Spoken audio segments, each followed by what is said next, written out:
L Sport.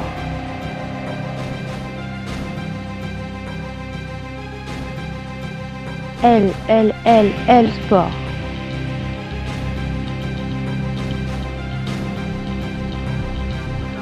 L Sport.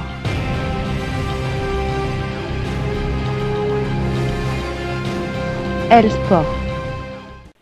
Et donc la troisième de L Sport, magazine 100% sport féminin, avec l'animateur que vous chérissez tant et surtout les chroniqueuses qui vont encore faire péter les audiences. Je vois que vous êtes très très nombreux et j'en suis ravi pour cette troisième de L Sport. Bonsoir Thomas. Bonsoir Chris, bonsoir à toutes. Quel accueil Chris, quelle présentation, merci.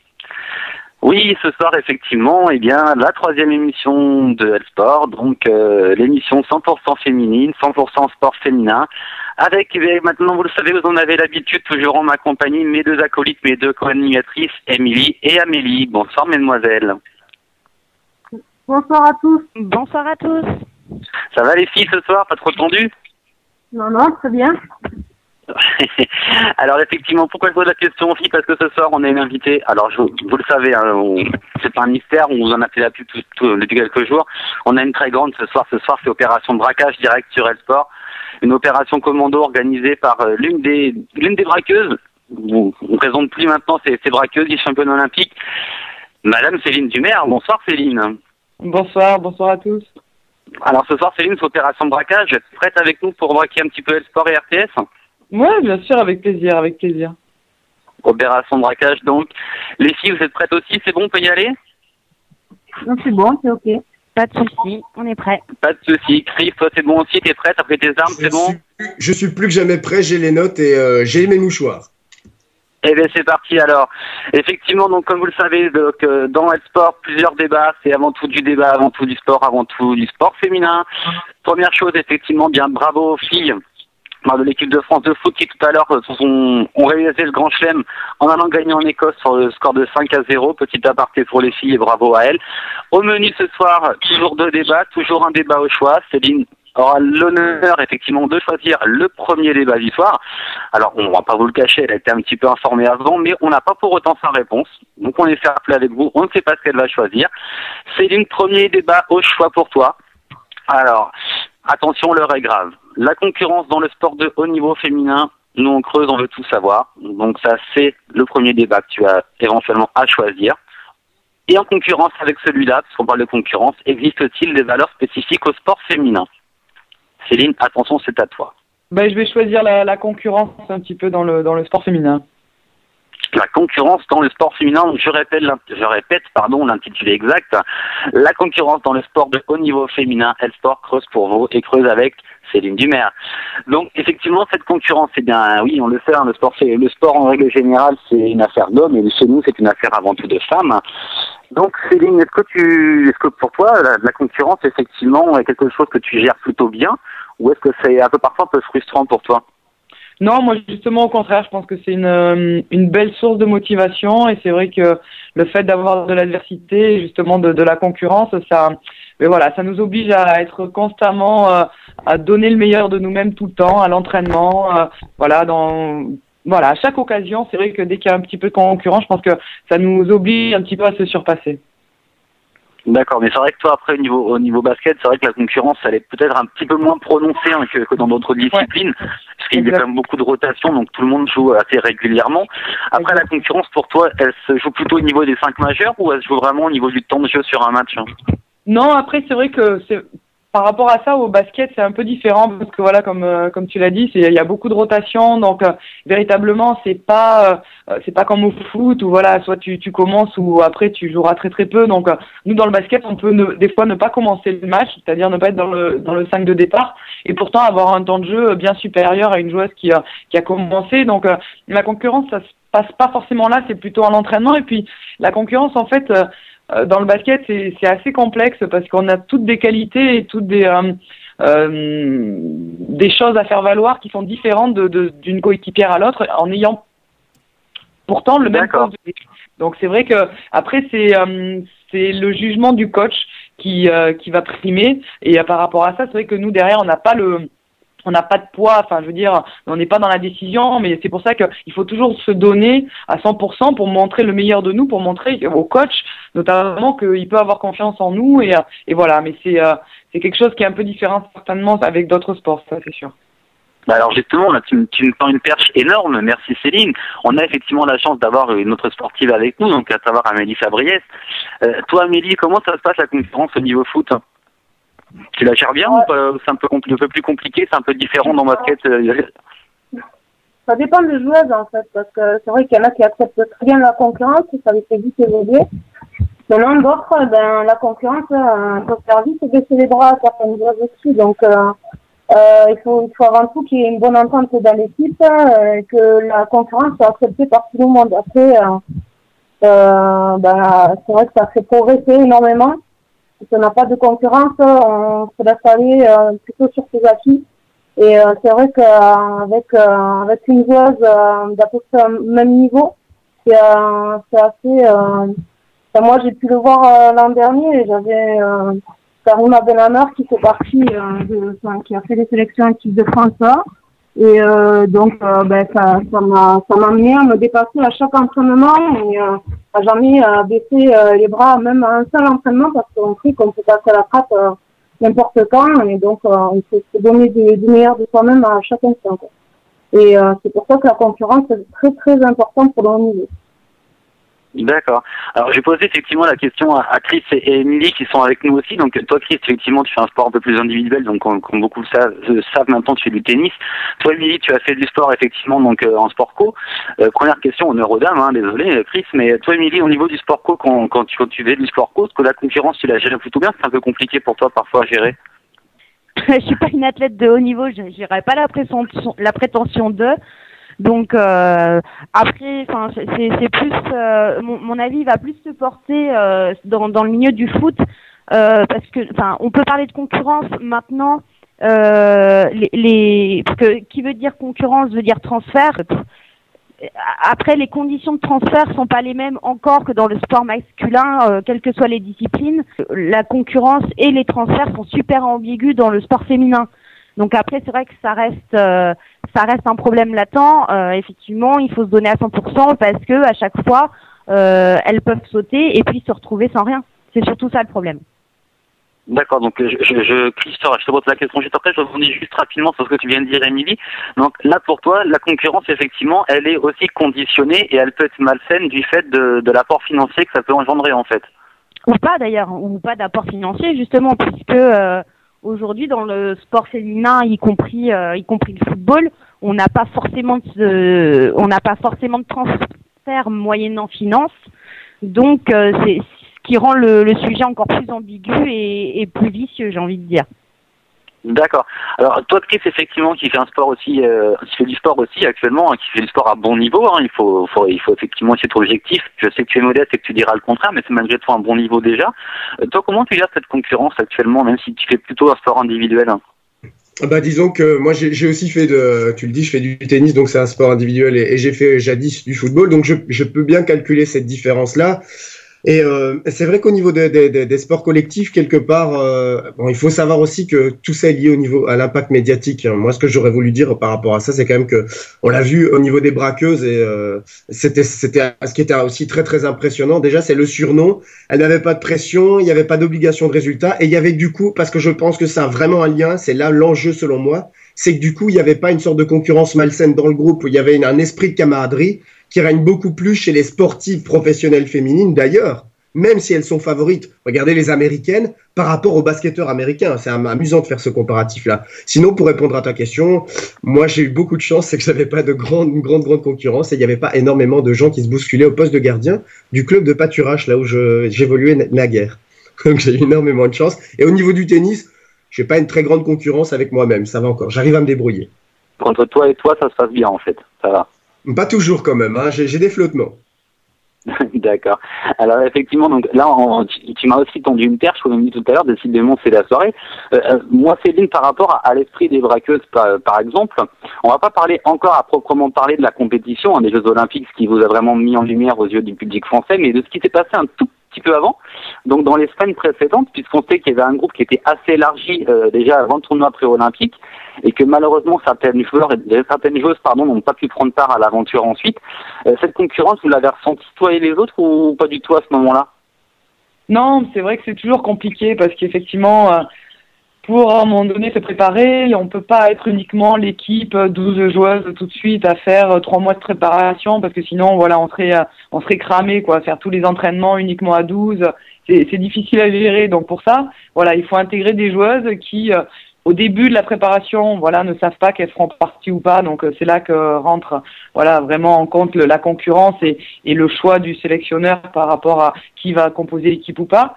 Mais après, c'est vrai que cette année, on a eu quand même un été super long et donc le coach a voulu quand même assez fermer l'équipe assez tôt. Donc on a eu 3 joueuses avec nous qui nous ont suivis pendant près d'un mois, qui s'entraînaient, qui ne jouaient pas les matchs, mais qui venaient s'entraîner avec nous alors qu'elles savaient qu'elles ne feraient pas la compétition. Et ça, je trouve que c'est merveilleux parce que c'est pas évident de venir à l'entraînement, sachant que, ben voilà, au bout du compte, c'est pas toi qui portera le maillot et c'est pas toi qui ira glaner les victoires. Donc, moi, je tire un énorme chapeau à ces 3 filles-là.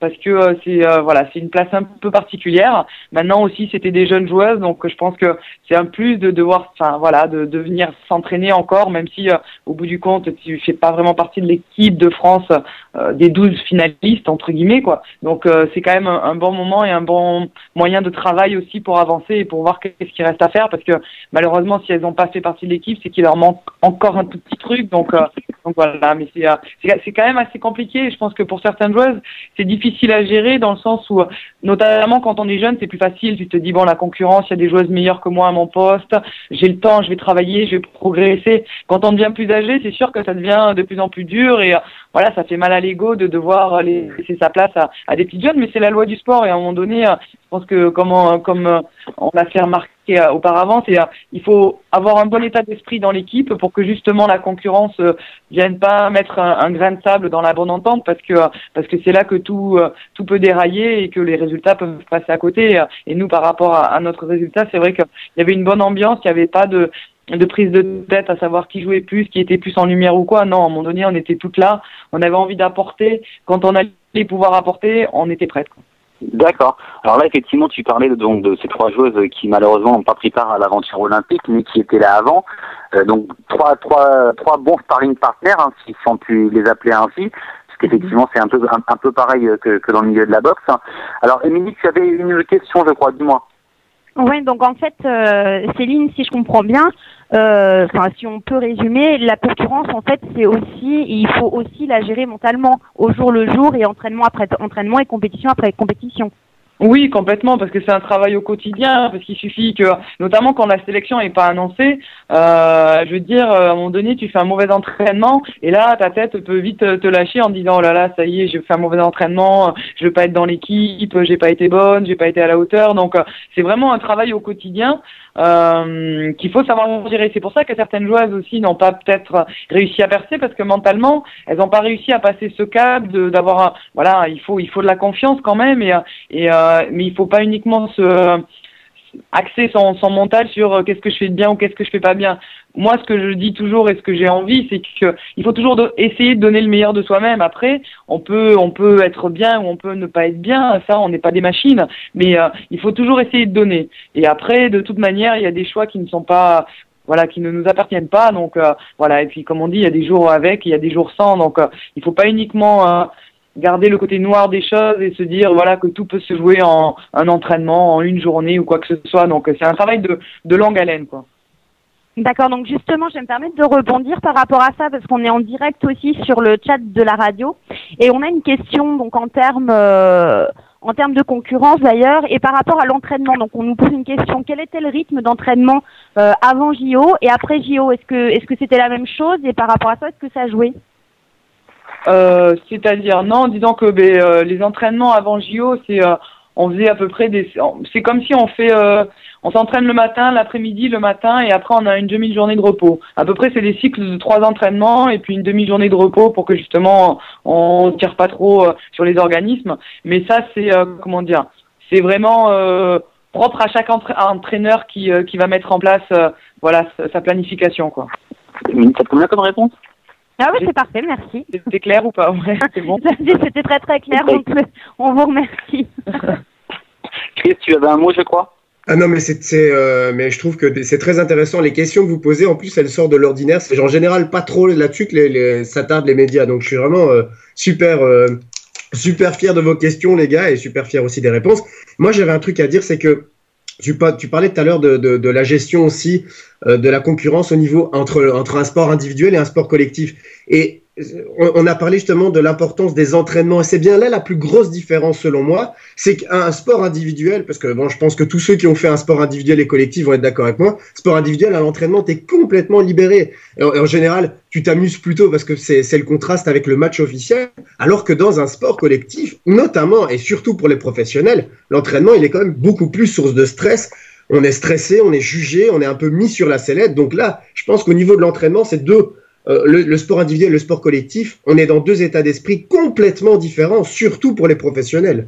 C'est vrai. Je suis complètement d'accord. C'est vraiment ça. C'est vrai que nous, dans le basket, si je me permets, c'est vrai que, voilà, au quotidien, il faut essayer de montrer à l'entraîneur, il faut être bon à l'entraînement. Et quand on est en sport individuel, bon, ben, c'est toi et toi-même. Donc, c'est vrai que c'est différent. Et souvent, dans les matchs, ce qui est important, voilà, c'est les joueuses qui arrivent à s'exprimer en match, qui ont justement, l'esprit libéré et qui n'ont pas emmagasiné le manque de confiance pendant la semaine si par exemple ça ne s'est pas très bien passé, et arriver à se libérer en match officiel où là de toute manière les dés sont jetés, donc il n'y a plus à cogiter. D'accord. Alors moi je voudrais rebondir sur une chose qu'on a dit tout à l'heure et qu'on n'a pas forcément abordé mais peu de gens le savent. Enfin, le sage, pardon. Le savent, pardon. Céline, tu me perturbes ce soir. Ça me perturbe d'avoir Céline avec moi ce soir. Je suis désolé. C'est ça, je vois ça. Oui, tu me perturbes, tu vois, j'ai été plus ami hier quand je t'ai contacté, là c'est un peu plus difficile. Non, je rigole. Oui, donc effectivement, je disais donc que tu disais tout à l'heure que l'été avait été très long, puisqu'effectivement vous êtes passé par un tournoi pré-olympique. Et mentalement, effectivement, comment vous avez abordé un peu cette phase de tournoi pré-olympique en vous disant, ben écoute, là on a un tournoi, mais derrière on ne sait pas si on va aller au jeu finalement. Ça s'est passé comment dans les têtes à ce moment-là? Mais c'est vrai que ça a été assez compliqué parce que c'était une première pour nous de faire en gros 2 compétitions dans un été. Donc là, il a fallu commencer la préparation en se disant on n'a pas pensé au jeu tout de suite quoi. Quand on a repris avec l'équipe de France, c'était fin mai. On voyait uniquement la qualification, le tournoi pré-olympique pour se qualifier pour les JO. Mais on pouvait pas s'empêcher de penser aux JO. On a pris des mesures pour la tenue de défilé, tout ça. Donc c'était forcément dans un coin de notre tête. Mais bon, on a un entraîneur quand même qui est assez extraordinaire. Donc il a réussi à quand même nous garder tout avec le bon état d'esprit, à savoir on va passer d'abord par un tournoi pré-olympique et après on verra et après on parlera des Jeux. Donc ça a été étape par étape, et c'est vrai que quand on a réussi à se qualifier pour les Jeux Olympiques, on a vraiment éclaté de joie comme des enfants. On était dans le vestiaire comme des gamines de 12 ans là, en disant ça y est, on va au jeu, et c'était extraordinaire. Et il a fallu un temps justement après cette qualification pour se remettre à travailler, pour là justement travailler pour les Jeux Olympiques. Et notamment notre entraîneur, c'est pas quelqu'un qui nous gueule souvent dessus. Il arrive à faire passer les messages sans forcément être très virulent. Et là, après notre reprise, après le tournoi de qualification, on avait fait un tournoi ridicule, on avait vraiment été mauvaise. Ça a été une des premières fois où il a commencé le stage en nous engueulant quand même, je peux dire ça. Ouais. Il nous a pas mal engueulé. D'ailleurs, on s'est tous regardés, on a dit là, on a vraiment merdé quelque part, parce que pour qu'il en arrive à nous enguirlander comme ça, c'est que on n'a pas fait bien. Donc ça nous a aussi fait un petit déclic pour se remettre à travailler et pour justement être prête pour les Jeux Olympiques. Donc ça a été c'était assez compliqué à gérer quand même. D'accord. Émilie, je voulais poser une question à Céline, je crois. Ouais, d'ailleurs, et justement, on va passer à l'étape d'après, justement, en passant de la lumière des JO et en arrivant au championnat. Est-ce que ça, c'est pas trop dur à gérer, le après JO et reprise des championnats? Un peu, c'est quand même assez compliqué parce que notamment on n'a pas eu beaucoup de temps pour couper, on a eu 15 jours, donc ça va très très vite. Et donc la fatigue est quand même encore un petit peu là, et c'est vrai qu'en plus quand tu vis une expérience comme ça aux Jeux Olympiques, t'es dans les étoiles, donc c'est difficile de redescendre, et puis t'as pas forcément envie d'y redescendre d'ailleurs. Mais bon, après là il faut se relancer. C'est notre challenge aussi qui nous attend. On a toutes repris nos entraînements avec nos clubs respectifs. Il y a des nouvelles têtes, des nouveaux, pour certaines même des changements de coach, tout ça. Donc il faut se remettre tout de suite dans le vif du sujet. Et, c'est pas évident, donc c'est sûr que pour toutes on a un petit peu du mal, mais bon il faut quoi. comme je dis, à un moment donné, parce que c'est un métier qu'on fait, j'aime pas trop appeler comme ça, mais c'est quand même un métier et je pense qu'on est vraiment pas mal lotis de devoir venir s'éclater, courir après un ballon malgré très peu de repos et malgré peut-être une fatigue conséquente due à des Jeux Olympiques, quoi. D'accord, mais par rapport à ça, votre mental par rapport aux JO, ça vous a renforcé parce qu'on a vu quand même tout au long de ces années, et justement par rapport aux JO, que vous aviez un mental phénoménal. Et est-ce que les JO vous ont renforcé par rapport à ça? C'est compliqué parce que j'ai envie de dire oui, mais j'ai envie de dire non parce qu'à un moment donné, c'est l'instant, quoi. Les JO, c'était l'instant. On a fait des Jeux Olympiques extraordinaires, mais c'était le moment, c'était cette compétition. Et justement, dans la vie d'un sportif de haut niveau, c'est compliqué de garder toujours le même mental. Il suffit, notamment dans le basket, on a beaucoup de matchs. Donc d'un match à l'autre, on peut être performant, on peut être passé complètement à côté et malgré les bons résultats qu'on peut avoir eu dans le passé, ça nous affecte toujours. Donc c'est vrai que une qualité qu'il faut avoir, c'est justement essayer de passer à autre chose, de garder le positif et justement pas s'encombrer trop avec le négatif dans la tête pour justement emmagasiner le plus de confiance, mais des fois c'est pas toujours aussi simple, quoi, parce qu'il suffit, comme je le disais, passer un entraînement où tu as été vraiment mauvaise, c'est derrière tu joues le lendemain, tu dis oh là là, j'ai pas été bonne, est-ce que ça va se ressentir sur le match, malgré qu'il y a malgré qu'il y a un mois tu as été extraordinaire aux Jeux Olympiques, ça veut rien dire, quoi. À un moment donné, match après match, tu es une personne différente, quoi. Donc, ce qui nous a le plus frappé, en dehors évidemment de vos exploits, du jeu, etc., c'est sans doute le plaisir et l'euphorie. Vous allez quand même pas nous dire ce soir qu'il en reste pas un tout petit peu dans les jambes et dans la tête, non? Il n'y a pas un peu encore d'étoiles qui peuvent aider au niveau mental, au niveau de la récupération physique? Pardon, Céline? Il y a un petit souci technique, apparemment il y a un petit souci technique, mais Céline va être de retour dans quelques secondes. Ouais, c'est un petit souci technique actuellement avec la ligne que Céline occupe, mais ça va être bon normalement dans quelques secondes, rassurez-vous. On va pas mentir, elle a mal pris ma question et puis voilà. non, Céline est de retour, c'est bon, rassure-toi. Non, allez, Céline, est-ce que vous avez entendu ma question? Sinon, non, j'ai pas entendu votre question en plus. Non, mais je vous demandais, ce qui nous avait le plus marqué dans les jeux, bien sûr, c'était au niveau du plaisir, au niveau de l'euphorie, c'était vraiment votre sourire après les matchs, et même on sentait la mentalité, le plaisir là. Vous aviez quand même des étoiles un peu dans les yeux, à travers les yeux et dans la tête. Est-ce qu'il n'en est quand même pas un peu resté pour les entraînements, ce qui peut un peu alléger les jambes, ce qui peut un peu alléger le mental? Si, forcément, c'est sûr, à un moment donné. C'est vrai qu'on a pris énormément de plaisir. Pour nous, les Jeux Olympiques, ça faisait la dernière fois que l'équipe de France féminine avait fait les Jeux Olympiques, c'était en 2000, donc ça a remonté. Donc pour nous, c'était une vraie satisfaction d'y être. Donc on a vraiment pris énormément de plaisir. C'est pour ça que on a joué tout avec le sourire. Maintenant, c'est autre chose. On est passé dans un nouveau cycle. Donc on garde forcément les images et ces moments comme ça, c'est quand même encore à l'intérieur de nous parce que notamment on continue d'en parler encore au quotidien. Donc ça nous permet justement, malgré la fatigue, de venir à l'entraînement et de continuer un petit peu, sur cet état d'esprit-là, mais tout en étant ailleurs, quoi. Et l'euphorie, ça peut durer combien de temps comme ça, à votre avis? J'en ai aucune idée, mais j'espère que ça va durer longtemps, mais j'ai peur qu'à un moment donné, ça s'arrête vite. Et là, ça sera difficile parce que justement, quand on va vraiment retomber, j'espère que la chute sera pas douloureuse.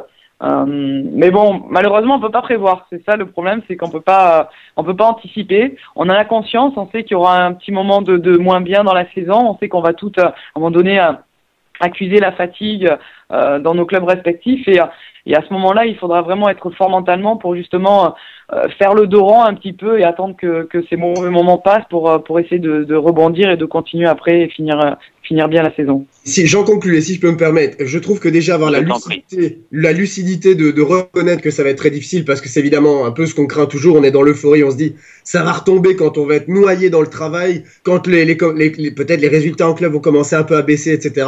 Donc à ce moment-là, comment on va réagir? Je pense que ce sera le travail. Et puis ce qui est bien, c'est ce que vous semblez nous dire ce soir, Céline, c'est que vous avez toute conscience de ce danger-là et donc vous y êtes mentalement préparé visiblement. Ouais, complètement, c'est vrai, mais malheureusement, on ne sait pas de quelle manière ça va se présenter. Donc on est un petit peu dans l'indécision, mais c'est sûr que on sait qu'à un moment donné, ça va être dur. Donc il faudra que nous on soit indulgents avec nous-mêmes déjà, tout simplement, et qu'aussi l'environnement le soit aussi, quoi. Alors juste, moi j'ai une petite chose effectivement à dire, parce que là Céline, tu parles d'être sur un petit nuage, et ça fait quand même un petit moment que toi tu es sur un nuage, puisqu'on le rappelle, cette année encore avec ton club, et tu étais championne de France. La Coupe de France, elle n'est pas passée loin, il y a eu effectivement les Jeux Olympiques. L'année d'avant, tu as été vraiment plus que bien en Russie, donc avec encore des titres. Céline Dumer, partout où elle passe, ça gagne, on a l'impression, tu portes bonheur à tout le monde en fait. Bah, je sais pas, je pense pas, parce que j'ai perdu aussi. Hein. C'est vrai que notamment, voilà, la Coupe de France, on n'aurait jamais dû la perdre. Donc, je pense que je porte bonheur. Après, maintenant, j'essaye, voilà, de donner ce que je veux. Et c'est vrai que quand on gagne des titres, après, je choisis mes clubs aussi pour gagner. C'est vrai que je suis pas la seule à participer à ces victoires, et donc je fais aussi en fonction. Je regarde un petit peu, je planifie un petit peu aussi. D'accord. Alors je pense qu'on a été très complet hein, sur ce premier débat. Amélie, est-ce que tu aurais une question pour ce premier débat ou c'est bon pour toi? Parce que Amélie ce soir est vraiment très très très intimidée par Céline, hein, il faut bien le signaler. Ah, mais Amélie, tu es là? Amélie en off, elle est en train de nous dire que elle est juste monstrueuse dans ses réponses et on peut lui donner raison. C'est qu'elle est tellement complète dans ses réponses. Amélie, je peux te comprendre, c'est difficile d'enchaîner là-dessus. Mais est-ce que tu as quand même quelque chose à demander à notre amie Céline? Écoutez, je sais pas Céline, est-ce que tu as déjà vécu une concurrence difficile au sein de tes clubs? Difficile, non. Enfin, dans le sens, j'ai connu une concurrence difficile, mais pas forcément de mon côté. Mais quand je suis arrivée à Bourges en 2000, je crois que c'était en 2003, donc j'arrivais pour remplacer Yannick Souvray. Et dans l'équipe qu'il y avait une Australienne, Alicia Poto, qui était déjà la doublure de Yannick Souvray. Donc le fait que Yannick arrête, elle pensait reprendre naturellement le poste de Yannick et voilà. Sauf que quand je suis arrivée, le coach m'a donné confiance. Enfin voilà, il avait confiance en moi et j'ai pris un petit peu la place de Yannick et du coup Alicia s'est retrouvée un peu deuxième et pour elle ça a été difficile. Donc pour moi aussi je l'ai ressenti parce que la fille, on sentait qu'à l'entraînement voilà, elle abandonnait ou on sentait un peu d'amertume par rapport à ça, par rapport au choix de l'entraîneur et tout ça. Donc c'était pas agréable à jouer, enfin c'était pas agréable à vivre. C'était plutôt positif pour moi parce que j'arrivais et je pensais pas avoir voilà cette place-là et que le coach me donne confiance tout de suite. Donc pour moi ça s'est bien passé, mais parce que c'est moi qui ai joué un peu plus, mais quoique elle aussi a joué, c'est ça qui était le plus. Moi ce qui m'énervait plus, c'est qu'au final elle jouait parce qu'elle jouait sur un poste aussi différent et du coup c'était pas facile à vivre aux entraînements parce que voilà, quand t'as en face de toi la nana qui voilà, qui s'entraîne pas fort, qui a pas envie parce que justement elle a pas envie de montrer qu'elle est moins bien ou des choses comme ça, c'est pas agréable quoi. Donc ça a été peut-être mon expérience la plus mauvaise entre guillemets quoi. D'accord. Alors, moi, ce que je vous propose maintenant, on a effectivement bien fait le tour de tout ce qui était lié à cette concurrence. On en a beaucoup parlé et c'est un sujet dont on reparlera effectivement sûrement encore en cours de la saison. On va maintenant effectivement parler un petit peu plus championnat national, un peu plus du basket, de la LFB, qui démarre ce week-end avec l'Open des LFB. Donc une sorte de week-end organisé où tout le monde est rassemblé donc à Paris, à Coubertin, et où les joueuses effectivement sont mises en avant vraiment aux yeux de tous sur un week-end complet. Céline, toi qui as déjà participé effectivement à l'Open LFB, est-ce que tu aimes ce genre de manifestation ou est-ce que pour toi c'est un petit peu trop parfois? Oh non, c'est génial, c'est vraiment moi je trouve que c'est vraiment une super idée. C'est vrai que je sais plus que ça fait combien d'années maintenant qu'on réalise ça. Depuis 2005. Voilà, donc c'est vraiment maintenant chaque année on attend l'Open avec beaucoup d'impatience parce que non seulement c'est l'occasion de parler du basket féminin notamment dans la capitale Paris où là vraiment on est accessible à tous les médias et donc du coup il y a vraiment une vraie médiatisation par rapport à cet événement. Donc voilà, c'est super bien pour parler du basket féminin. C'est génial parce que tu te retrouves avec toutes les équipes. Donc c'est le moment justement où tu peux essayer de jeter un coup d'œil un petit peu sur les équipes que tu vas rencontrer parce que même si tu suis un petit peu les recrutements, les choses comme ça, bon, il y en a tellement que tu oublies un petit peu. Donc là, tu as l'occasion d'avoir un œil sur toutes les équipes que tu vas rencontrer. En plus, tu as l'occasion de rencontrer toutes tes potes qui jouent dans les équipes adverses ou pas d'ailleurs, mais donc du coup, c'est un vrai moment, c'est un vrai week-end festif, un vrai week-end de promotion du basket féminin. Malheureusement, c'est vrai que Le petit bémol, c'est que il y a tellement d'engouement, il y a tellement de choses à faire et on est quand même assez overbooké pendant ce week-end-là. Des fois, le niveau de jeu est peut-être un petit peu moins bon que ce qu'on peut attendre parce que voilà, c'est pas évident justement de rester concentré uniquement sur la prestation du match qui va durer 40 minutes parce qu'on a vachement de choses à faire. Et donc des fois, enfin en tout cas nous avec Bourges, je sais que j'ai à chaque Open, normalement l'équipe, parce que soit on est avec Bourges sans m'enflammer, mais on est soit championne de France ou soit vice-championne, donc on a toujours tendance à rencontrer une équipe qui monte, une équipe de deuxième division, et donc normalement on devrait gagner facilement. C'est des matchs qui sont complètement à notre portée. Sauf que à l'Open, Bourges gagne à chaque fois de 2, 3, 4, 5 points, quoi. Vraiment de vraiment très peu, parce que tout le monde aussi a envie et notamment tout le monde a envie de se taper en gros. Donc en général les filles que l'on rencontre sont très très motivées. Donc c'est toujours pour nous très très compliqué. Donc et là je pense que cette année ça va l'être encore plus parce que l'équipe que l'on rencontre est une équipe complète, une équipe qui monte certes mais qui a un budget énorme et qui a beaucoup plus d'ambition que ce qu'elle ne veut véritablement le montrer. Donc je pense que ça va être difficile pour nous, ça va être difficile. En un mot, vous craignez les braqueux cette année-ci, quoi, si j'ai bien compris. Ouais, mais je pense que tout de suite on peut se faire braquer là. Ouais, je pense que ça. Et Émilie, je pense que tu avais quelque chose à dire. Pardon, Céline. Non, il n'y a pas de mal. Non, il n'y a pas de mal. Donc non, c'est juste pour préciser que les JO, ça a été un tremplin énorme, y compris pour la LFB, puisque lors des 7 premières éditions, on n'avait jamais connu ça. C'est quasiment complet. La totalité, enfin, il y a déjà 8000 billets qui avaient été vendus mercredi. Donc là, il reste que peu de places disponibles pour ce week-end sportif. Donc, est-ce que, Céline, vous croyez justement que c'est cet entrain des JO et le fait de toutes vous voir réunies en un seul week-end qui fait ça? Ouais, je pense véritablement que c'est l'effet post-JO. J'en suis pratiquement persuadée, parce que voilà, comme vous l'avez dit, ça s'est jamais produit, et pourtant voilà, depuis 2005, on fait cet événement, et il y a toujours eu du monde. Par contre, il y a vraiment toujours eu beaucoup de monde qui répondait présent pour venir nous voir. Mais là, le fait que ça soit à guichet fermé, c'est quand même quelque chose d'assez extraordinaire. Et en plus, je pense que ce qui a fait aussi venir les gens, c'est que sur les 12 joueuses de l'équipe de France, on est, si je me trompe pas, on est 9. Je crois Alors, moi, j'ai eu 8 comme information tout à l'heure, mais 9, ça serait bien. Ouais, parce qu'attendez, il y a quoi? Élodie Godin, Sandrine Gruda et Isabelle Yakouboul, et ouais, c'est les 3, donc 12 moins 3, ça fait 9, c'est ça, si je me trompe pas, faut pas que je me trompe. Non, c'est ça, c'est bien compté. Voilà, donc on est 9 de l'équipe de France, donc c'est vraiment une bonne opportunité pour venir nous voir jouer. Malheureusement, elles ne vont pas toutes jouer.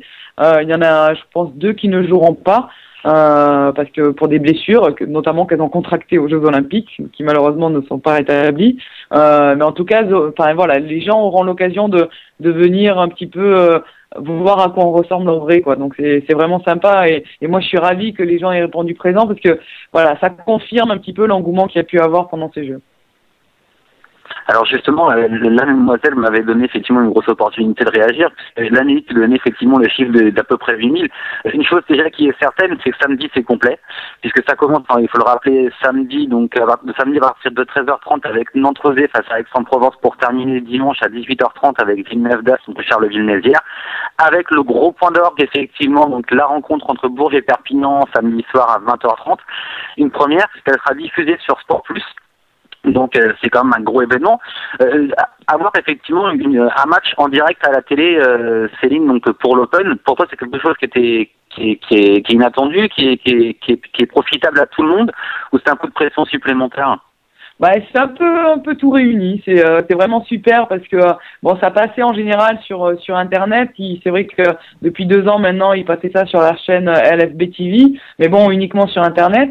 Et là, le fait que il y ait Sport Plus qui soit manifesté, c'est vraiment c'est vraiment bien. Ça prouve un peu que les gens font un peu plus attention à nous. Maintenant, moi, ça me met un peu la pression, parce que c'est mon équipe et je sais que ce match-là sera difficile. Donc je veux pas dire que j'ai peur, mais si, j'ai un peu peur. Donc, à un moment donné, on peut perdre, quoi. Donc, il va falloir à un moment donné essayer de pas se prendre les pieds dans le tapis.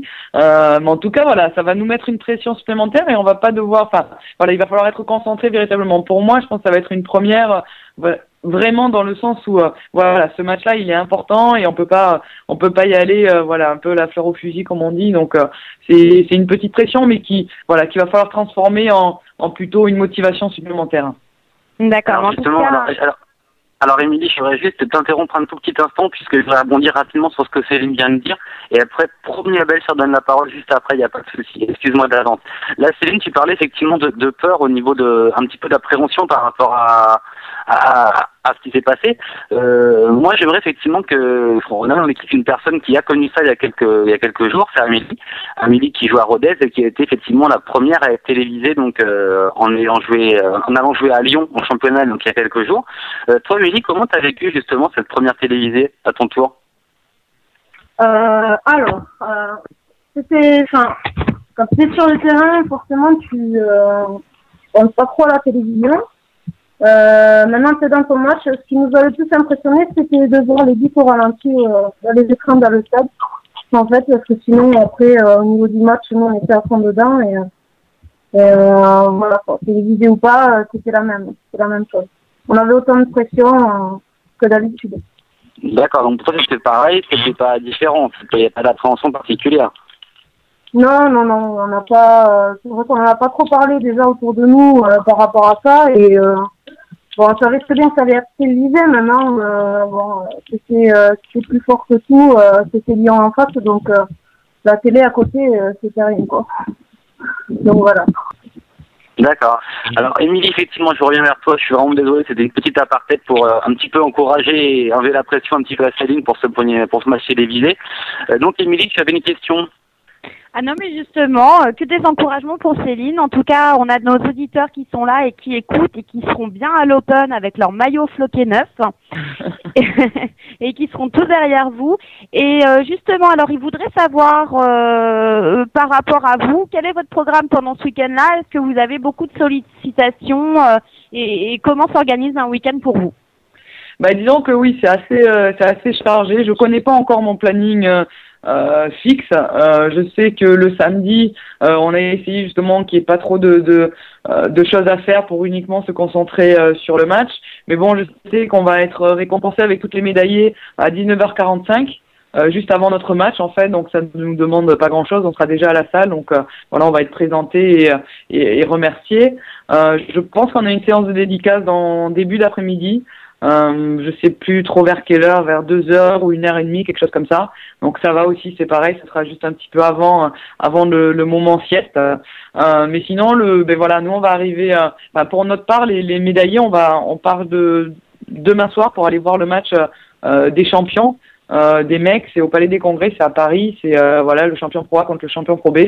Je pense qu'on va faire le coup d'envoi avec les trois berruyères qui étaient au Jeu de Londres. Donc on sera déjà sur Paris. Donc déjà le vendredi matin, je pense que j'ai 2-3 interviews avec des journalistes à caler avant que l'équipe de Bourges arrive vers midi pour qu'après on se retrouve voilà pour le repas et après enchaîner. Après, je sais que voilà, il y a une séance photo collective comme on fait d'habitude avec toutes les équipes de la Ligue féminine. Après, on a un entraînement et après il y a aussi le tirage au sort du championnat d'Europe européen, enfin du championnat d'Europe européen, n'importe quoi, du championnat d'Europe tout simplement. Ça marche aussi. Voilà, qui a lieu en France en juin prochain. Donc du coup, on va aller assister au tirage au sort pour voir un petit peu, voilà, quels seront les adversaires de la France pour la prochaine compétition. Donc voilà, c'est un peu, en gros, en tout cas, la France qui est au chapeau, hein, c'est bien ça. Hein, c'est ce que oui, ouais, exactement. Donc, on entend l'ambition. Vous en avez parlé un peu déjà entre vous ou pas du tout, l'Euro? Non, c'est vrai qu'on n'en a pas parlé. C'est vrai que voilà, après les jeux, de toute manière, on parlait encore des jeux. Et là, c'est vrai qu'on parle uniquement de notre club respectif.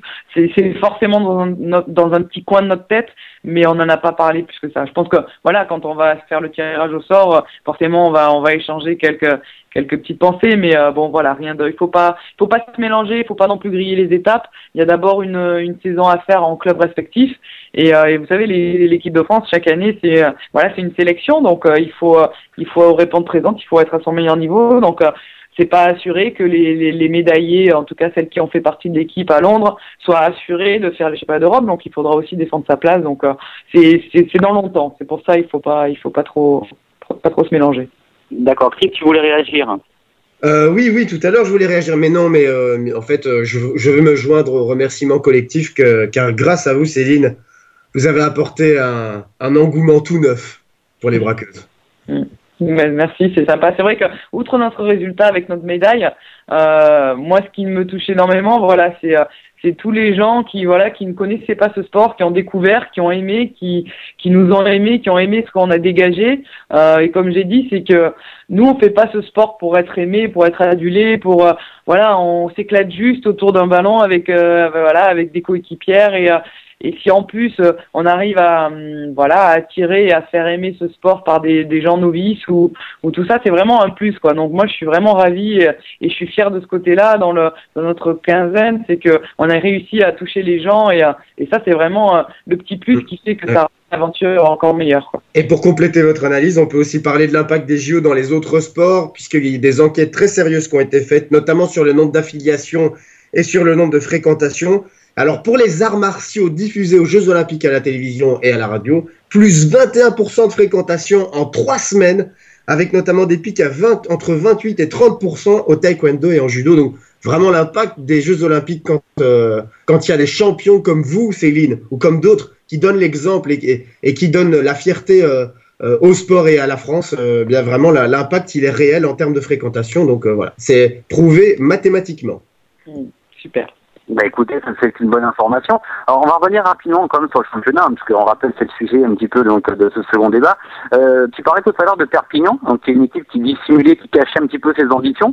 Est-ce que pour toi il y a un vrai concurrent à Bourges cette année? Est-ce qu'il y a des vrais concurrents? Puisque l'an dernier on l'a vu, c'était assez serré malgré tout au classement, puisque Nat Montpellier a été vraiment coude à coude avec vous toute la saison.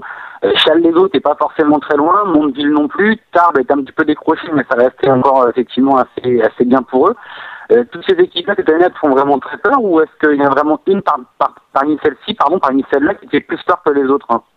Bah disons que non, justement, moi ce qui me fait un peu peur, c'est ce noyau un petit peu de 4-5 équipes qui sont vraiment un petit peu au coude à coude et je pense que le championnat de France au jour d'aujourd'hui, il y a quelques années, il y avait Bourges et Valenciennes, c'était uniquement, on savait que la finale allait se dessiner comme ça.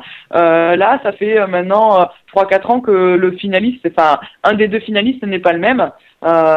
Donc vraiment, il y a un vrai effort à faire tous les week-ends, c'est-à-dire que chaque victoire ou chaque défaite va compter. Et du coup, il va falloir savoir rebondir parce qu'on va pas tout gagner, donc il va falloir rester solidaire.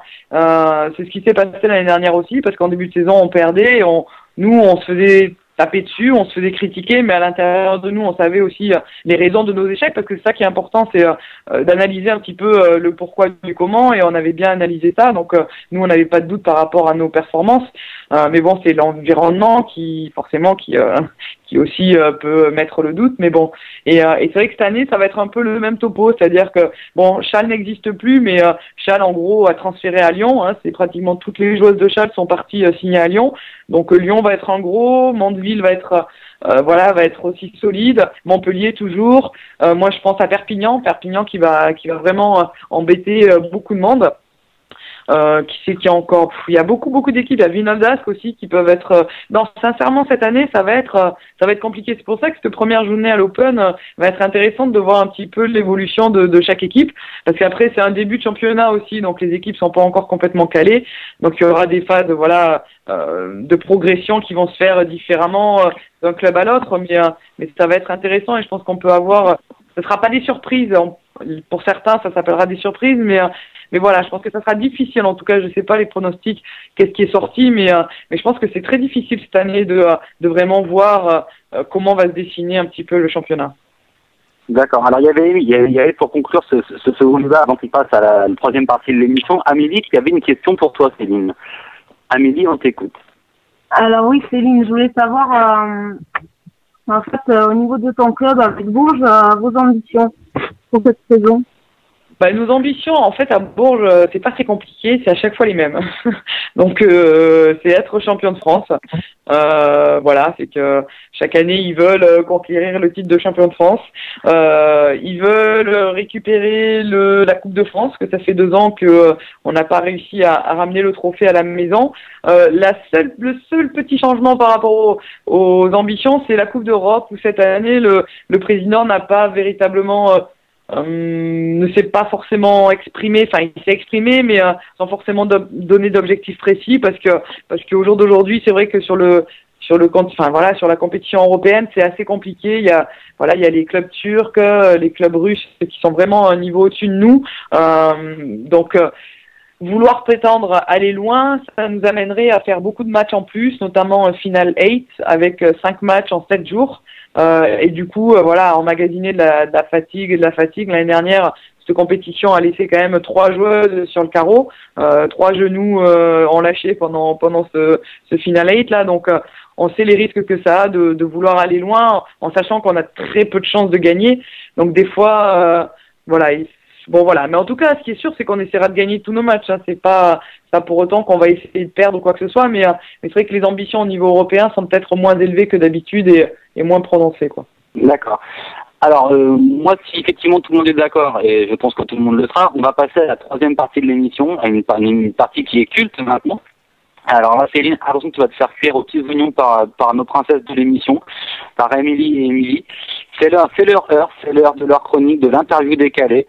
L'interview que tout le monde aime, l'interview où on rigole beaucoup, l'interview où on ne se cache pas, où je le rappelle, il n'y a pas de joker, donc on est obligé de se prononcer, de faire un choix. Les filles, c'est à vous pour l'interview décalée. Amélie, à toi l'honneur. Alors oui, Amélie, je suis là. Désolée. Oui. Vas-y, je t'en prie. Bon, alors Céline, je vais attaquer. Je voulais savoir, en fait, donc les États-Unis un peu invincibles, quelle serait pour toi l'équipe capable de les battre? Sincèrement, pour l'instant, au jour d'aujourd'hui, je vois personne, quoi. Je vois personne qui est capable de battre les États-Unis. Même pas les braqueuses? Même pas les braqueuses. Je pense qu'on peut faire meilleure figure que ce qu'on a fait en finale, parce que je pense qu'on n'a véritablement pas abordé le match de la meilleure des manières. On a essayé, mais c'était pas la bonne manière. Mais bon, il fallait essayer pour s'en rendre compte. Donc non, il faudrait qu'on soit toutes à 300% de nos capacités. Et ça, le même jour, à 12, c'est compliqué. Donc, je pense que même nous, on peut pas. Non. D'accord. Amélie, ça te convient? Oui, très bien. D'accord. Émilie, à toi. Oui, c'est à moi. Donc, Céline, vous êtes plutôt championnat d'Europe ou plutôt JO? Il n'y a pas photo quand même. Enfin, je veux pas dénigrer le titre que j'ai eu en 2009, mais les JO quand même, c'est l'événement de ta vie, c'est vraiment la compétition, l'événement sportif que tout athlète rêve de jouer. Donc vraiment les Jeux Olympiques sans hésiter. Merci. Amélie, c'est à toi. Quelles sont les qualités d'une bonne meneuse? La connaissance du jeu, à savoir qu'est-ce qu'on fait sur un terrain, qu'est-ce que les coéquipières, qu'est-ce qu'on doit faire et tout. Donc une bonne connaissance de jeu, une bonne vision du jeu, un certain altruisme aussi, parce qu'à un moment donné, meneuse de jeu, c'est celle qui guide son équipe et qu'il faut il faut qu'elle donne à son équipe un petit peu le rythme, les systèmes de jeu, tout ça. Donc il faut vraiment faut beaucoup donner. Mais après, il faut avoir du caractère. Voilà. Donc, tu rassembles toutes ces qualités-là. Oui, je pense. Ouais, je pense. Du caractère, j'en ai, ça c'est certain. Et c'est vrai que pour la connaissance de jeu, moi je me souviens un entraîneur qui m'avait dit une bonne meneuse de jeu, c'est aux alentours de 27-28 ans et c'est vrai que là où j'ai le mieux joué au basket, c'était à partir de à partir de cet âge-là, une fois qu'on a emmagasiné le plus d'expérience, c'est vrai que à force les matchs on en joue, donc l'expérience se fait ressentir et à ce poste de jeu, c'est vraiment important. D'accord. Oui, j'arrive. Donc Céline, vous êtes plutôt Russie ou plutôt France? France. Mon séjour en Russie a été super, j'ai beaucoup appris, ça a vraiment été une expérience de vie intéressante, enrichissante. Maintenant, pour moi, c'est un pays quand même assez paradoxal et Non, j'aime la France et je suis bien française, bien française, quoi. D'accord, vas-y, Amélie. C'est parfait, Donc, ça, Amélie. Justement, par rapport à la Russie, t'es resté 6 ans à Bourges, puis t'es parti 2 ans en Russie, c'est ça? Oui, tout à fait.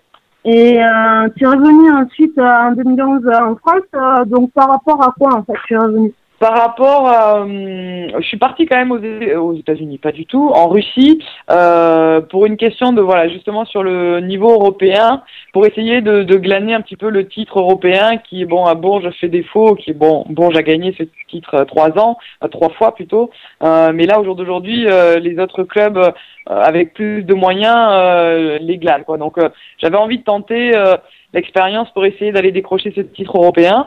Donc j'ai choisi la Russie m'a choisi aussi parce que c'est eux aussi qui viennent te chercher. Il y avait un aspect financier énorme aussi, on peut pas s'en cacher, hein, c'est 7 fois ce que je gagne à Bourges, donc c'était vraiment considérable.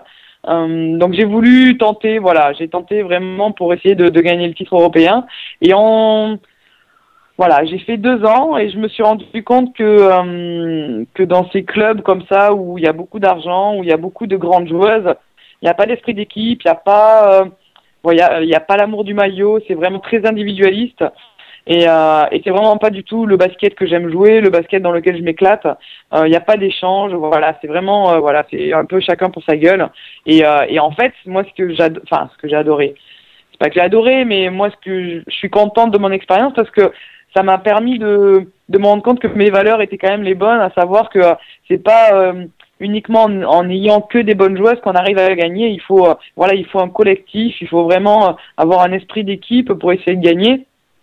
Et moi c'est ce qui m'anime quoi. Donc j'étais pas ravie de pas gagner, hein, mais effectivement j'ai pas réussi à gagner le titre européen avec l'équipe d'Ekaterinbourg mais je sais pourquoi et parce que voilà on n'avait pas cet esprit collectif et donc d'un côté voilà je savais qu'en revenant à Bourges j'allais retrouver ça, j'allais peut-être moins gagner ou gagner, en tout cas pas gagner ce titre européen, mais au moins j'allais retrouver des valeurs qui me sont chères et qui pour moi, voilà, me font m'éclater sur un terrain, quoi. Les filles? Oui, d'accord. Donc, merci pour la réponse. On va passer à la prochaine. Donc, Céline, vous êtes plutôt Usain Bolt ou Tony Parker? C'est compliqué, c'est une bonne question, je sais pas. Usain Bolt, c'est quand même, bon, voilà, un mec quand même extraordinaire.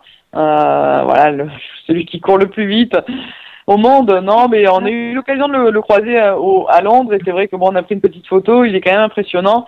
Maintenant, je vais quand même choisir Tony parce que Tony, c'est quand même que je connais, que je côtoie et voilà, c'est la même génération. On a beaucoup de choses en commun. On a un parcours pas identique, mais en tout cas avec certains fils conducteurs et moi, je suis une de ses fans, quoi, vraiment, parce que je le connais depuis qu'il a 15 ans et il me parlait déjà d'NBA, et voilà, et ces mecs-là, tu te dis, ouais, bon, c'est bon, ils pensent qu'à ça, mais bon, il y en a pas beaucoup qui réussissent, et lui, il s'est donné les moyens de réussir, et c'est quelqu'un qui bosse énormément, et voilà, je pense qu'il a des valeurs aussi qui me sont chères, donc je vais choisir Tony, quand même. D'accord, merci. Vas-y, Amélie. Alors en fait, j'ai relevé une petite phrase parce qu'en tant que sportive, ça m'avait assez plu. Vous n'existez même pas. La seule façon d'exister, c'est de gagner. Est-ce que tu te souviens de cette phrase? Ça vient de notre entraîneur. Voilà. Ouais, non, je m'en souviens parce que c'est vrai que c'est quelque chose qui, voilà, lui nous avait dit avant de partir au jeu, il nous avait fait un petit tour de table pour savoir que représentaient les Jeux Olympiques pour nous.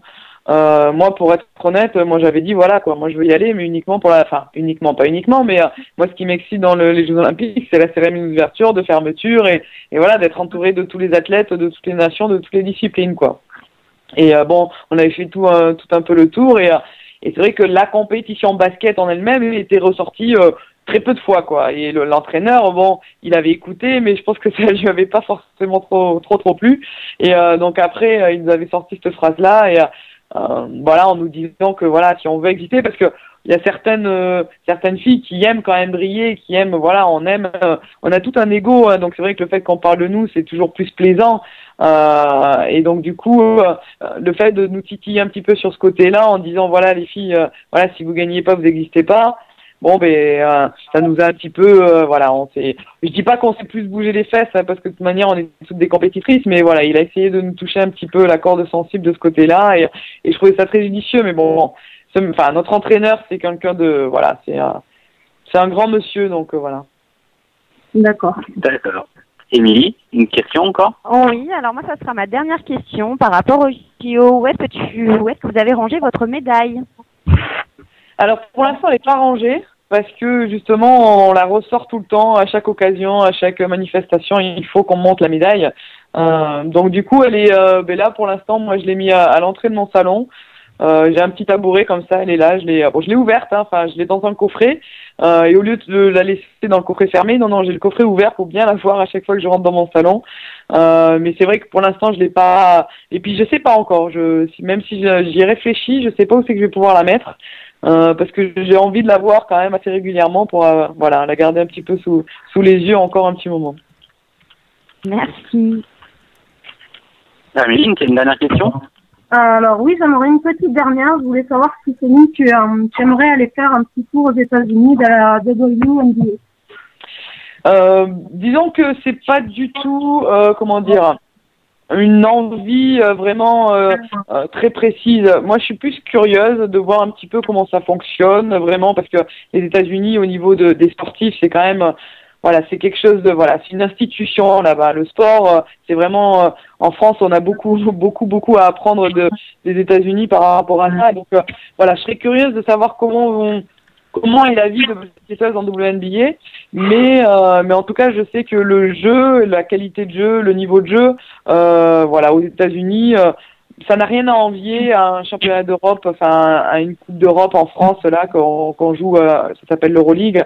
Voilà, c'est voilà, il y a les meilleures joueuses des États-Unis qui viennent jouer en Europe et c'est pas pour rien. Donc le niveau de jeu, c'est pas ça qui me donne envie d'y aller. Moi, c'est plus par curiosité. Et le problème aussi, c'est que en fait, la compétition se déroule les étés et les étés à l'équipe de France. Et moi, je donne un point d'orgue à porter le maillot français. Donc, tant que je pourrais faire partie de l'équipe de France, je choisirais l'équipe de France plutôt qu'aller faire 3 mois aux États-Unis pour découvrir cette ligue-là, quoi. D'accord, ben merci. C'est bon pour vous, les filles? Oui. D'accord. Moi, j'avais juste une question, effectivement, dans le même ton, hein, parce que les filles, je crois que vous n'avez pas osé la poser, et je vous connais, vous n'avez pas osé sûrement. Mais moi, je voulais savoir, parce que ça m'intéresse, malgré tout, d'où est-ce que ça vient, ce surnom de Tipeee au féminin, de Tony Parker féminin, et est-ce que ça te dérange, ce surnom? Non, alors là, ça me dérange pas du tout parce que comme je l'ai dit, Tony, c'est quand même que je respecte énormément. Je suis une de ses premières fans. Donc vraiment, au contraire, le fait qu'on me compare à Tony, c'est vraiment un super compliment, quoi, parce que je considère que avec tout ce qu'il a accompli et voilà comment il porte le basket français masculin depuis des années, c'est vraiment, je trouve ça merveilleux. Donc non, à aucun moment ça m'agace. Après, moi, ça me fait sourire parce qu'on a toujours besoin de comparer les filles, on a toujours besoin de les comparer à des garçons, mais les garçons, quand ils font les choses après les filles, on les compare pas en disant pas, voilà. Donc, mais voilà, moi, c'est juste, non, moi, au contraire, moi, ça me fait beaucoup plaisir, et je considère que je suis loin d'être la Tony Parker au féminin. Voilà, c'est vrai que j'ai eu l'occasion de faire des JO avec un niveau quand même assez exceptionnel et moi-même j'en suis la première surprise. Lui, Tony, ça fait des années qu'il est au top du top, donc je suis loin de lui arriver à la cheville. Eh bien, ça a le mérite d'être franc et d'être honnête. Merci, Céline. Dernière partie de l'émission, la partie pronostic. Et donc là, c'est Émilie et Amélie, encore une fois, qui s'y collent. À vous les filles. Amélie qui s'y colle ce soir. Non, Amélie qui s'y colle ce soir. Tu l'as lâché ce soir, d'accord. Amélie, alors. Bon, pour commencer, dans le foot féminin, entre Saint-Etienne et le PSG ce week-end, je sais pas qui c'est qui va commencer. Céline pour commencer. Céline pour commencer. Hein, Céline Céline pour commencer. Entre Saint-Etienne et le PSG en foot féminin, tu vois qui gagnant ou match nul éventuellement? Match nul. Amélie, tu valides? Oui, je valide, oui. Bon, je vais dire le PSG, moi, par contre. Mais j'ai hésité. D'accord, Émilie, tu as un avis sur la question? Oui, moi je vais dire Saint-Etienne, moi. Voilà, comme ça. D'accord. Il y aura les 3. Chris, un avis éventuellement? Je vais faire pencher la majorité dans le camp de Céline, honneur à l'invité, donc je valide la thèse du match nul également. Parfait. Et bien, pour ma part, je vais dire un match nul aussi. Oh là là. Entre ces deux formations. Ouais. Majorité absolue. On peut diriger l'émission, c'est bon. Voilà. Allez, Amélie, à toi. Ou Émilie, n'importe celle qui est prête. Alors ensuite, toujours foot féminin entre le TFC qui reçoit Montpellier. Donc Céline. Je vais dire le TFC parce que je suis Tarbes, donc Toulouse, c'est plus près de chez moi, donc je vais dire TFC. Ah, d'accord. C'est compliqué. Bon, je vais quand même dire Montpellier. Hein. Je suis plus pour le TFC, mais bon, je pense que Montpellier va gagner. Va aller s'imposer. D'accord. Alors, Émilie, tu as un avis, toi? Oui, bien sûr. Match nul. D'accord, match nul. Chris? Mais moi aussi, je vais voter pour le TFC puisque j'aime bien les Toulousains. Eh bien, moi, j'aime bien les Toulousains aussi, mais Marie-Laure Delis, ce soir, a mis un doublé et je pense effectivement qu'elle est en forme. Donc, je vois bien Marie-Laure Delis encore faire des belles choses à Toulouse ce week-end. Donc, je vais mettre Montpellier gagnant pour ma part. Ah, en Amérique, Dolly, en musique. À toi, Amélie. Alors pour le dernier prono, on va partir chez nos basketteuses. Donc entre Bourges et Perpignan ce week-end, Céline, tes pronos? C'est différent. Là, je suis impliquée, donc c'est difficile. Oui. Je vais dire Bourges, forcément. Forcément. Forcément. Forcément, on t'a impliqué. C'est ça. Ouais, mais du coup, est-ce que vous allez être honnête? Est-ce que vraiment vous allez dire vraiment ce que vous pensez? Ah, on est comme ça, nous. Et d'ailleurs, tu avoueras, nous, on avoue effectivement qu'on est très honnête. Il n'y a qu'une fois où on a été un peu chauvin. Bon, pas tous, mais d'ailleurs, on a perdu. Bon, bref, ça, c'est encore une autre histoire. Amélie, ton pronostic sur Bourges face à Perpignan? Oh moi, je pense que Bourges va s'imposer. Je l'espère. Je l'espère aussi. Tu m'étonnes. Émilie, toi, ton avis? Eh bien, j'ai envie de dire allez Bourges. Parfait. D'accord. Ça va être difficile de dire le contraire ce soir quand même. Hein. Non mais donc si je comprends, résumons la situation. Si je dis Perpignan, je suis fou. Si je dis match nul, nul, je ne pas. C'est pas possible, c'est du. Si tu dis Perpignan, si tu dis Perpignan, tu sors. Oui, non seulement. Donc si je dis Perpignan, je sors et je suis fou. Si je dis match nul, je me mouille pas. Et si je dis Bourges, je suis faux cul. Alors, admettons, je suis faux cul, j'ai dit Bourges. Moi, je vais faire comme toi. Moi, je vais faire comme toi, mais de toute façon, en toute logique, normalement, selon les bookmakers et autres, Bourges devrait largement s'imposer. Mais après, comme dit Céline, c'est l'Open. L'Open, c'est un monde à part. L'Open, c'est différent. Malgré ça, Bourges est champion en titre. Bourges est l'une des meilleures équipes de France et une des meilleures équipes d'Europe. Donc, normalement, effectivement, Bourges devrait s'imposer aussi pour ma part. Et en tout cas, nous, on suivra tous avec attention samedi soir sur Sport Plus. Ouais. Et bon pour les photos, les signes. Ouais. Et juste par rapport à ça, Céline le disait bien aussi. Hein, enfin, je veux dire, on n'est pas faux cul non plus, hein, parce qu'on rigolait par rapport à ça. On l'a expliqué le contexte. Tu l'as dit, les champions contre un peu des filles qui vont être complètement, pour la plupart en tout cas, inexpérimentées à ce niveau-ci, à domicile en plus. Donc vraiment, normalement, il y a pas match, mais enfin, il faut pas préjuger, il faut pas présager de quoi que ce soit dans les deux sens. Donc, mais bon, voilà, nous ne sommes pas hypocrites. Je voulais quand même le dire.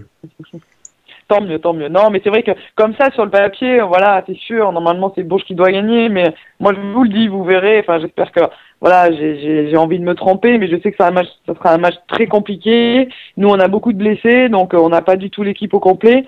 Donc, voilà, ça va être difficile, quoi. Ça va être vraiment difficile. J'ai eu très très peur, Céline. À un moment donné, quand j'ai entendu, je vous le dis, je vais dire, elle va quand même pas nous dire qu'elle va être battue, donc là, non, ça va. Non, parce que j'ai pas envie de le dire, mais je sais que dans un coin de ma tête, je sais qu'on peut perdre, quoi. Et qu'il y aurait pas scandale si on. Oui, mais non, ça n'arrivera pas. On peut perdre, quoi. D'accord. Bon, en tout cas, Céline, on essaiera de te regarder ce week-end. En tout cas, les Russenoises et les Rafettes, on essaiera de suivre ça ce week-end. Bah, super, en tout cas, merci. En espérant que Céline, tu portes bonheur aux Rafettes qui, elles, joueront contre Vandenheim le dimanche en championnat de D1 de football féminin, pardon, et sans leur gardienne mythique, malheureusement, qui s'est blessée face à Lyon il y a quelques jours. N'est-ce pas, Amélie? Voilà. Voilà. Alors, on va effectivement maintenant, donc si tout le monde est OK, donc rappeler aussi, il faut tout le monde rappeler que nos partenaires, Une2.net et notamment Femmes de Sport, seront présents à l'Open. Ils seront présents ce week-end. Ils sont c'est des grands férus effectivement de sport, notamment Femmes de Sport qui ont un site féru de basket et qui sera présent donc ce week-end à l'Open. Nous, on essaiera d'y être, mais ça sera compliqué. Alors là, on arrive sur la fin de l'émission. Céline, il y a un rituel dans l'émission. Tu vas pas pouvoir y couper malheureusement. C'est le rituel de l'émission, de la station. Donc c'est le rituel pour tout le monde, pour tous nos invités. C'est répéter une phrase. Jusque-là, rien de bien compliqué. Tu es d'accord avec moi? D'accord. La phrase, elle est très simple. Tu vas voir. C'est ici Céline Dumer. J'écoute El Sport sur RTS Radio. Sur RTF Radio. C'est ça. C'est ça, ouais. Okay. À toi. Ici Céline Dumerc, je suis sur L-Sport, sur RTF Radio. Eh bien, c'est parfait. Ah, du Bravo, premier coup, Céline. Oh, je fais C'était presque un sans faute, on va dire. C'était parfait. Et Thomas, il faudrait quand même que je te rappelle quelque chose. Céline, elle est basketteuse, elle n'est pas footballeur. Oui, je sais, mais j'évoquais effectivement juste avant donc, nos amis footballeurs. Non, mais c'était une petite vanne pour charrier nos amis footballeurs. Qui effectivement en général ont plus de mal à faire cette phrase, on est d'accord. Petit résultat qui s'est terminé il y a très très peu de temps en handball féminin, parce qu'on est vraiment complète sur tous les sports et pas seulement sur le basket ce soir ou sur le foot. Metz s'est imposé dans sa salle face à Toulon 31-25 dans le choc de cette deuxième journée de handball féminin. Bravo donc au Messi et donc à Nina, notre chroniqueuse qui était ce soir sur le terrain et pas avec nous. Écoutez, c'était une émission qui se termine. Merci à tous, ça fut une excellente émission. Merci à toi Céline d'être venue nous rejoindre, d'être venue parmi nous ce soir. J'espère que tu as apprécié cette émission, tu as passé un bon moment avec nous. Tu reviens quand tu veux, vraiment. Mesdemoiselles Amélie, Chris, avez-vous un dernier mot à dire à Céline avant qu'elle nous quitte et avant qu'on clôture l'émission? Allez-y. Merci. Personnellement, je tiens à vous remercier énormément Céline d'avoir été aussi accessible pour nous et pour les auditeurs. Et en tout cas, ils sont tous derrière vous et encore une fois, ils ont été ravis par cette heure que vous nous avez accordée. Merci à vous, c'est super, je suis contente. C'est vrai que, voilà, merci à vous d'avoir pensé à m'inviter et voilà, c'était vraiment un chouette moment. Amélie, Chris, un petit mot? Ouais, mais moi, comme elle dit, oui, je voulais remercier Céline, notamment par rapport à l'image qu'elles avaient montrée au JO. J'ai vraiment adoré les voir jouer. Et j'espère que par la suite, on verra des matchs aussi plaisants à la télé. Voilà. Merci beaucoup. D'accord, et donc Chris? Je voudrais juste offrir à Céline 5 lettres, MERCI. Je les prends, merci. Je pense qu'elle a compris le message et pour ma part, je te remercie à nouveau Céline pour cette super soirée passée avec nous, pour ce bon moment. Tu reviens quand tu veux. Tu fais maintenant partie de la bande des L, les Hells, hein, parce qu'effectivement, toutes nos invités sont devenus des Hells avec le temps et t'en fais partie, donc tu reviens quand tu veux. T'es ici chez toi, t'hésites pas. Les portes sont grandes ouvertes et tu viens absolument quand tu veux. Merci à toi Céline. Rendez-vous en tout cas pour nous. Merci aux filles, surtout merci à mes chroniqueuses. À mes co-animatrices, devrais-je dire, à mes deux petites princesses, donc Émilie et Amélie, qui ce soir encore ont fait un travail formidable. Merci à Chris, qui ce soir a été présent avec nous, donc comme régulièrement, et qui lui aussi, donc dans ce monde de femmes, a mis sa petite jupette, et effectivement a fait un super boulot. Merci à nos partenaires, donc à les Femmes de Sport, à Indo.net, et donc merci effectivement à la radio, donc à RTS, de nous avoir fait confiance pour cette émission. Merci à tous nos auditeurs, merci à nos membres du groupe Facebook, merci à tout le monde, merci aux tweetos, merci à tout le monde. Et rendez-vous donc à la semaine prochaine. Bonne soirée à tous, merci, ciao, bye bye. L Sport.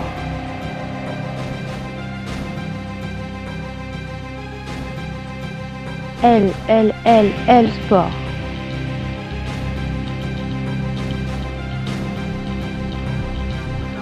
L Sport.